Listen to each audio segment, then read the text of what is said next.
Welcome everyone. My name is Michael Rearden, and I'll be your mindset coach today.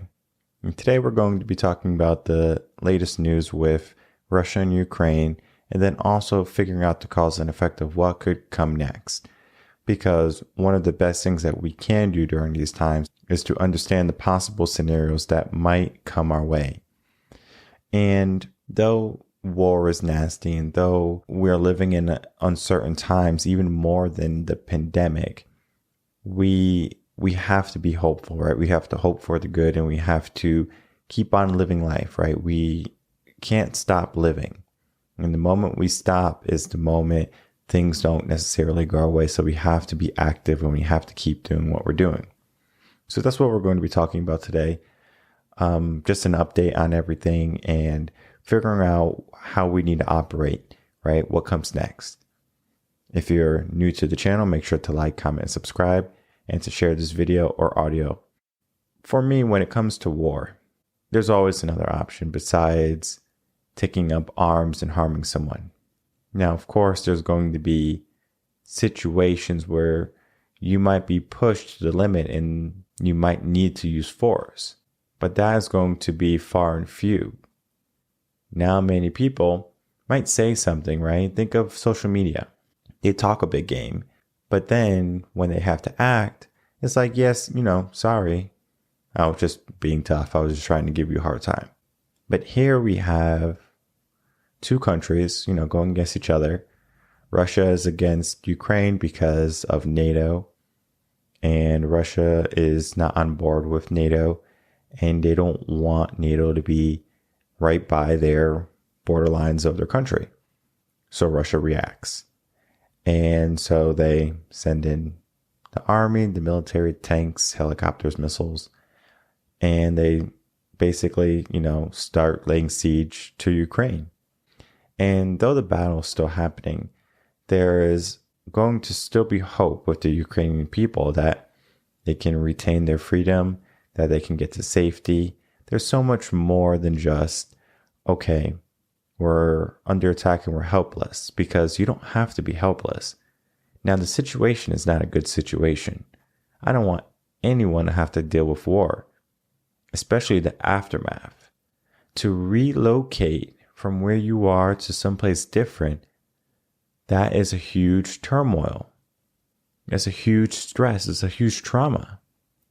Because people have worked in Ukraine all their life to get their homes, their jobs, their family, and now they're being forced to leave, to evacuate.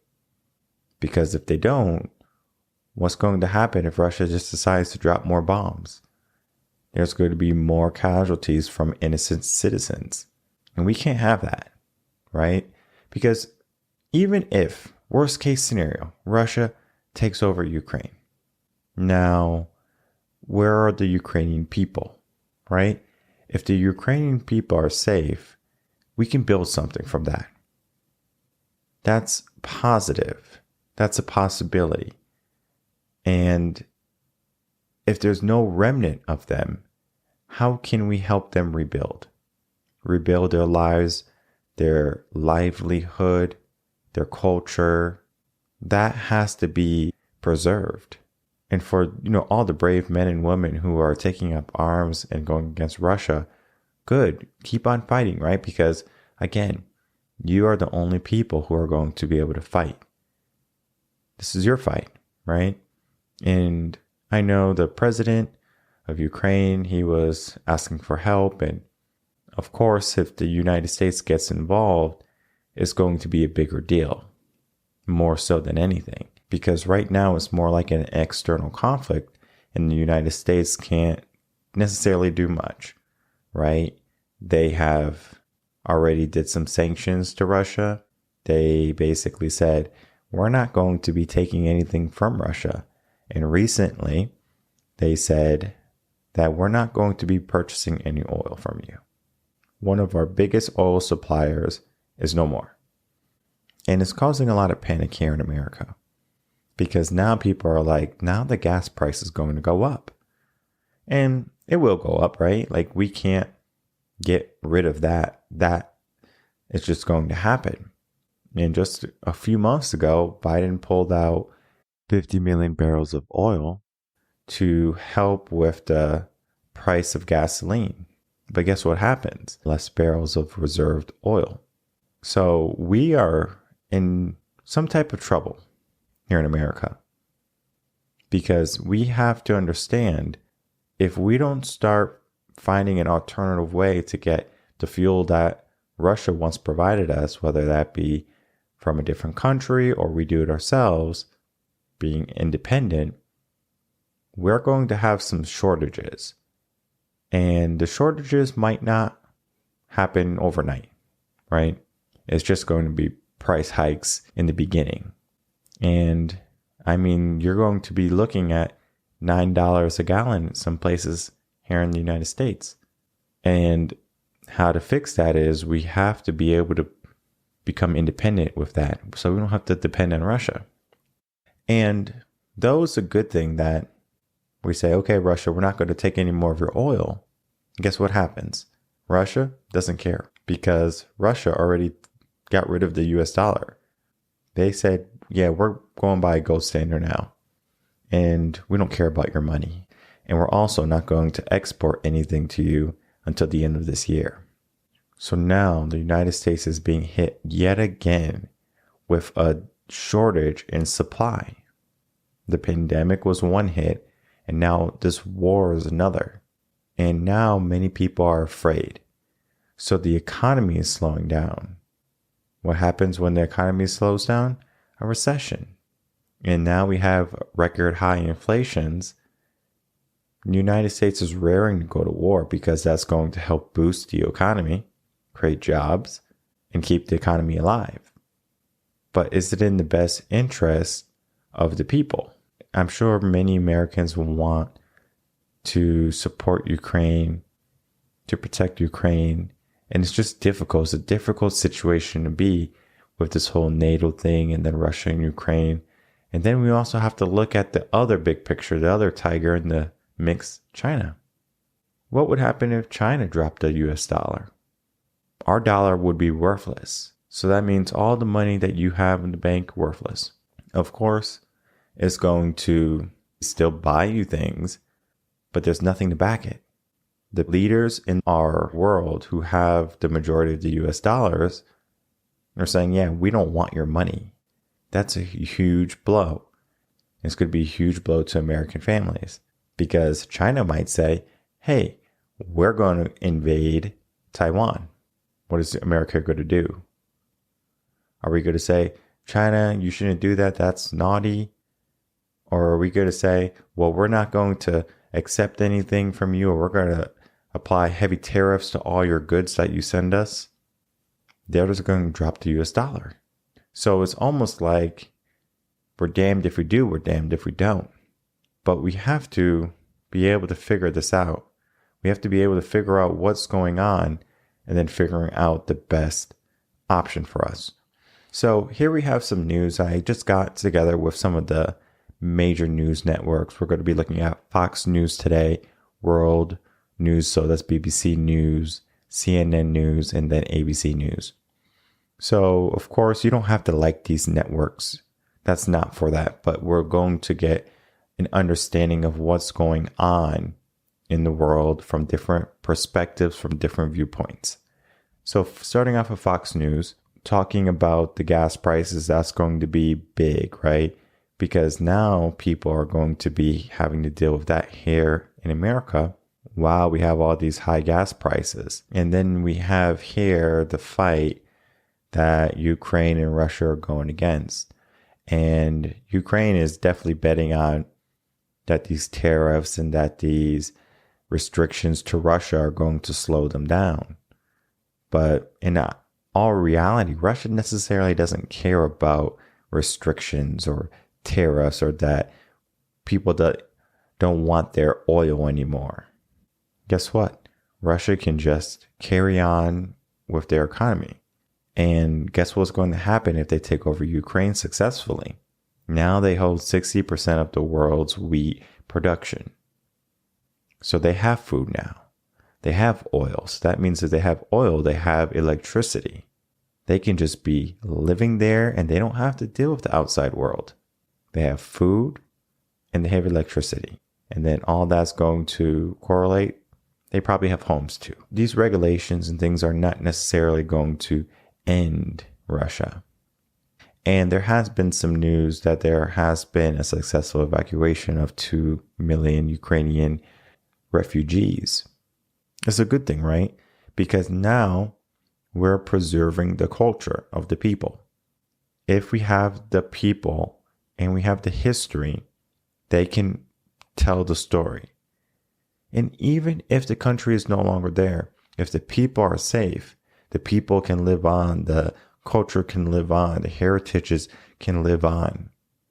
And it's not the best situation, of course, because the best situation is Ukraine is able to repel Russia and everything stays the same, right? Maybe regulations, the tariffs stay, and maybe Russia has to pay some type of amnesty to Ukraine to help rebuild and to get everything back to how it was, or even better. So the good news is that people are getting out safely. So we do have to look at that positive. And the more we look at it, we just start to see that we are getting into a realm of, will there be someone to come help, right? Will someone come save Ukraine or help Ukraine besides just providing support, besides just making it more difficult for Russia to operate? It's a start, right? If we cut off the ties with Russia, then many people are hoping that it's going to drown out some of that momentum they have, right? It's going to douse that fire, the animosity they have. So they are basically back against the wall. And then from there, we can come to some type of negotiation, some type of peaceful resolution. And right now, of course, they're getting ready for more attacks. And the attacks are going to start to ramp up, whether it be more bombings, more cities being infiltrated. It's going to get worse before it gets better. And this is, again, I'm not trying to be negative or pessimistic. What I'm trying to tell you is that the war has just begun. And right now it's kind of like a waiting game. If you've ever seen the movie 13 Hours, it's one force holding off against a bigger force. And they're just waiting for help, waiting for backup. The problem is, will it come in time? And that's what we have to anticipate or think about. Will backup or aid come in time? Will all these regulations and tariffs affect Russia in time for them not to have any momentum to keep on with this war? Regardless of what side you're on, regardless of if you believe this is wrong or right, we just have to understand what comes next, because where we are too is we have to make sure we're in a position where we can help people. Because if we're not in a position where we can help someone in need, then we're going to just be adding to the problem. So I'm going to go into that a little bit. When you're not in a position to help someone, it creates problems that are going to be two-sided. Not only do you need help, but someone else needs help. And you might not need as much help as them, right? You might just need a little bit of help. And then once you have that little bit of help, then you're going to be able to get by. But when people are running away from their country because of war or disease or famine, whatever it is, they're being displaced. The only thing they have is the clothes on their back and what they were able to carry. They basically start from nothing. We might not be in a position right now where we can help, but any little bit does help. So if we are going to be upset that this is happening, or be upset that the gas prices are so high, it's not so much we have to blame Russia for this. We have to blame our administration too. And this is not me taking sides. This is me taking ownership, because the US has the power to be independent and to help more people.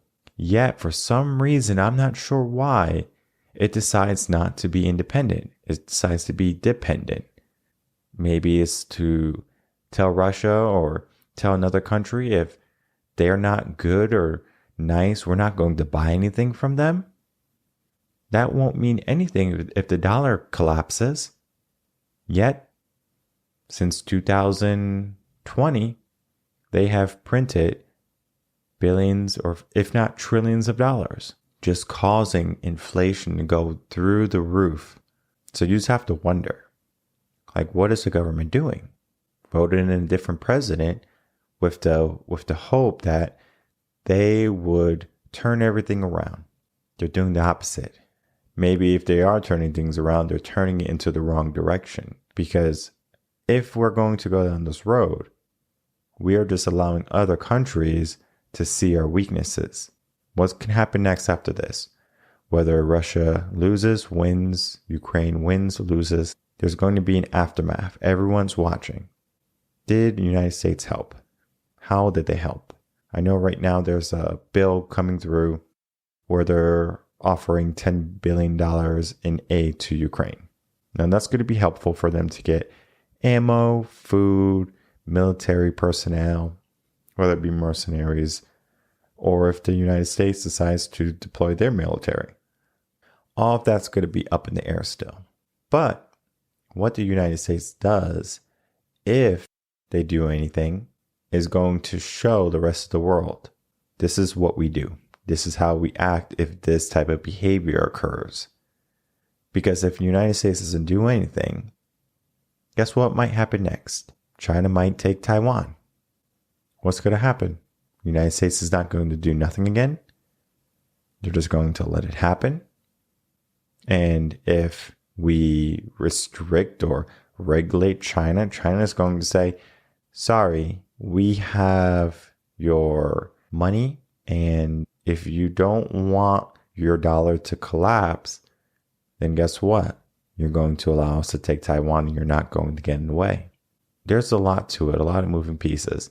And then I even thought ahead. I was like, would North Korea try to take South Korea? And I don't think that is going to happen, but we can't take it off the table yet, right? If people are taking over places, people are going to keep on doing it. And if America is not in a situation where they can help someone, the wars are going to keep on continuing and spreading because there's no limit to what people are going to take. They're going to be greedy. China's going to take Taiwan. Russia is going to keep on trying to take Ukraine if they haven't already taken it. North Korea is going to try to take South Korea. Who else?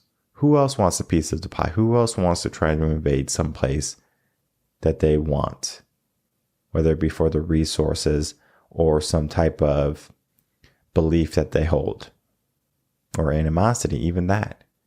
There's going to be so many factors that we have to calculate. And I tell people all the time, we need to be in a position where we can help people. And though you might not think your mindset is a big deal during this time, if you're not strong, how can you help someone?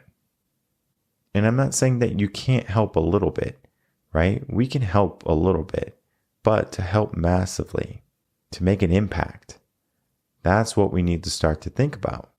Because if the gas prices go up through the roof and inflation goes up through the roof, what is going to happen here in America? Many people are going to be upset. Many people are going to be struggling. And if people are struggling and they're not able to buy food anymore, or go to work anymore, or to pay their mortgage anymore because they can't get to work anymore because there's no gas or the gas is too high, there's going to be civil unrest. So now the government is going to be trying to put out fires here in America. How can they put out fires in the rest of the world? It just doesn't work. There's just too much going on. That's where we have been weak. When we closed our country down in 2020 for the pandemic, that was a mistake. And whether you believe it or not, we did ourselves a huge disservice to doing that. And you might say, it would be so much worse. We would have lost so many more lives. That's not true. Reports and data has come out that wouldn't have happened. We would actually be in a better place today if we didn't close the country down. Just allow the herd immunity versus put everyone to be in fear. This was all just a motive for people to fill their pockets. They basically took our money and put it in their pockets. The American people's dollars. American people, they took your money and they put it in their pockets. And you let them. And that is what's so crazy, is that you don't see the cause and effect. You just think, oh, this is mine, or this is what I'm told to do. It's not so much what you're told to do. What do you want for yourself? What do you want in life? Do you want the world to be at war? Do you want to be struggling? Do you want to be figuring out how you're going to get to work because there's no gas? We have to become better, not just as a nation, but as a whole world. Because the problem with the world right now is not so much of the evil. It's the people have weak mindsets. That weak mindset is the start of all this. If we had a person in leadership who was not weak, who did not appear weak, who was strong, and you better not say that the president that we have right now considered strong. He can't even walk up a flight of stairs without some assistance.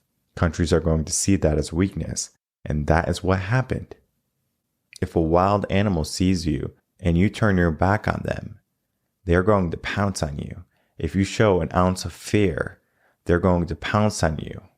A snake, when they slither their tongue, they can actually taste the fear. And right now, America is showing nothing but weakness. And it's not so much about Russia and Ukraine, China and Taiwan, possibly North Korea and South Korea. There's so much more on the line. We need to get back to being a country that can help people. We need to get back to being people who can be strong so we can be the support for our country. It's not so much that we need to go fight and that we need to make sure we're supporting our leaders. We choose our leaders. We should pick people who are going to do the best job possible, not someone that we put in because we don't like the other guy. What's best for the country? High gas prices? People losing their homes because they can't pay their mortgage? Because they can't go to work? High food costs so people go starving? Is that good for our country? It doesn't make sense. Everyone's working backwards. Everyone's working against themselves. And this segregation and this whole agenda that was pushed was there to trick the weak-minded people. And it's not too late. It's not too late to change your mindset. It's not too late to become stronger and to let your voice be heard and to say you're not happy. Because the government works for the people, not the people work for the government. So we need to be able to tell our government what we are looking for, not what they should do because they feel like, oh, this would be a good deal. Because a lot of people are living in a fantasy world right now, and living in fantasy world is not going to be a good outcome if you keep thinking that everything is going hunky-dory, because things are not. So we need to have some type of action, some type of directive that changes how we think, how we operate, so we're no longer weak and we can learn how to be tough again. Because right now we're going into a world where it's going to be tough times and we have a lot of weak-minded people, and it's going to take years to fix this if people don't start saying, hey, we're going the wrong way. We need to turn around. Let's figure this out. My name is Michael Rearden. I'm a mindset coach. If you're interested in coaching, head over to revenconcepts.com.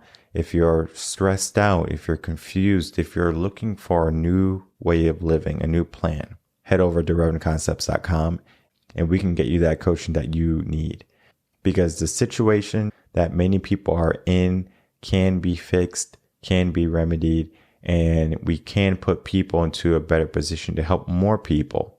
Because if you're just living life anxiously or stressed out, or you don't necessarily know what tomorrow is going to bring, no one knows. But what we do know is that if we put in the work today and have a plan for tomorrow, we can go with that plan and keep on pushing to get the life that we want. I will see everyone next week on Monday for coaching and session. Until then, everyone take care and be safe.